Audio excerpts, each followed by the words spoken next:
Tad video šeit ir redzams, kā izmantojot ATmega328P mikrokontroleru ir iespējams mainīt impulsu platumu modulētu signālu, precīzāk tā aizpildījuma koeficientu. Šeit mēs redzam, ka šobrīd ir minimālā vērtība iesaistīta.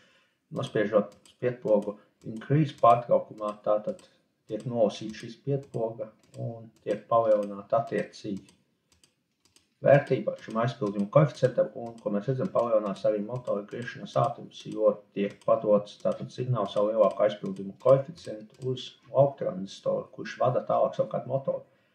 Nospiežot otru spiedpogu, jeb decrease, kas samazina šo aizpildījuma koeficientu, iespējams samazināt motora griešanās ātrumu attiecīgi un samazināt arī aizpildījuma koeficientu. Ko mēs redzam, šī vērtība tiek samazināta uzreiz, tātad, ja tiek viena reize nospiest, nav jātur spiedpogu. Tāds ir arī galvenais iegūms no tā, ka mēs izmantojam šo spiedpogu nolasīšanu pārtraukumā.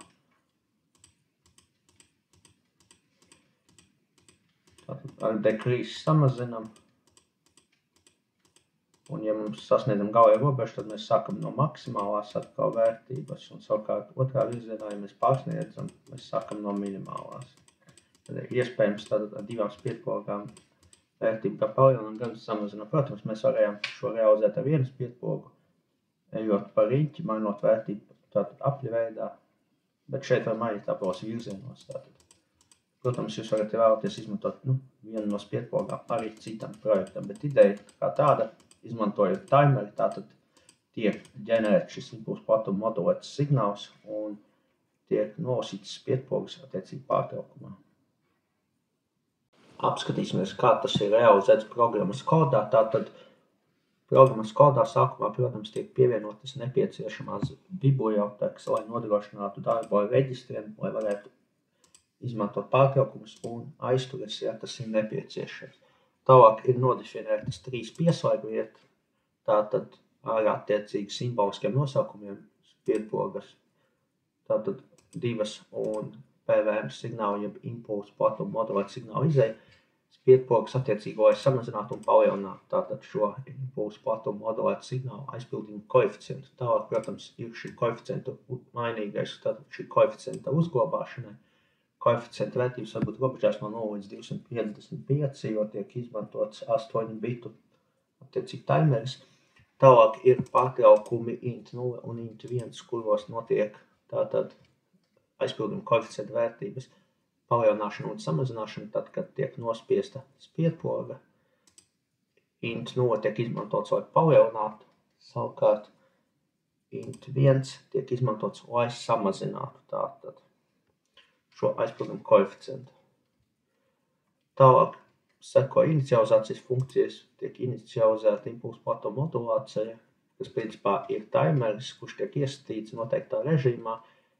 Sākumā tiek norādīta pieslēgvieta, kas būs attiecīgi izeja, tālāk tiek iesaistīti reģistri, lai norādītu, ka tiks izmantots tātad ātrais PVM režīms, par to atbild šie 2 biti, kas tiek iesaistīti uz augstu loģisku līmeni, un ka tas būs neinvertējošs, attiecīgi par to atbild šis bits. Tālāk ir takts frekvences dalītājs, tā kā nav nepieciešama ļoti augsta takts frekvence šim izejas signālam, tātad frekvence var būt mazāka, tas nozīmē, ka mēs varam to nodalīt un piešķiram, protams, sākotnējo aizpildījumu koeficientu vērtību, kas ir šī salīdzināšanas vērtība. Tālāk tiek inicializētas spiedpogas un pārtraukumi, tad sākumā tiek norādīts, ka D-port, tad attiecīgi PD2 un PD3 pieslēgvietas būs ieejas, tiek aktivizēta augsta līmeņa signāla piesaistes rezistori, attiecīgi neatkarīgi no tā, kā mums schēmā ir paredzēta ārējie. Tas ir tāpēc, lai būtu ar garantiju šis augsts signāla līmenis. Tālāk tiek iesaistīts reģistrs, kas atbild par pārtraukumiem un par pārtraukumu attiecīgi darbības režīmiem. Tiek iesaistīts, ka pārtraukumi tiek aktivizēti pie signāla krītošās frontes. Tas nozīmē, kad samazinās signāla līmenis no augsta loģiskā līmeņa uz zem loģiskā līmeņa. Tas notiek tajā brīdī, kad tiek nospiesta spiedpoga. Tiek, protams, iespējoti attiecīgie pārtraukumi int0 un int1, lai tos varētu izmantot, un tiek atļaut globāli pārtraukumi. Un beigās, protams, ir galvenā funkcija, kurā tātad sākumā pirms bezgalīgā cikla tiek izsauktas šīs inicializācijas funkcijas, un ir bezgalīgais cikls, kurā, ja nepieciešams, jūs varat rakstīt vēl citas darbības, ko veic mikrokontroleris, neatkarīgi no pārtraukuma.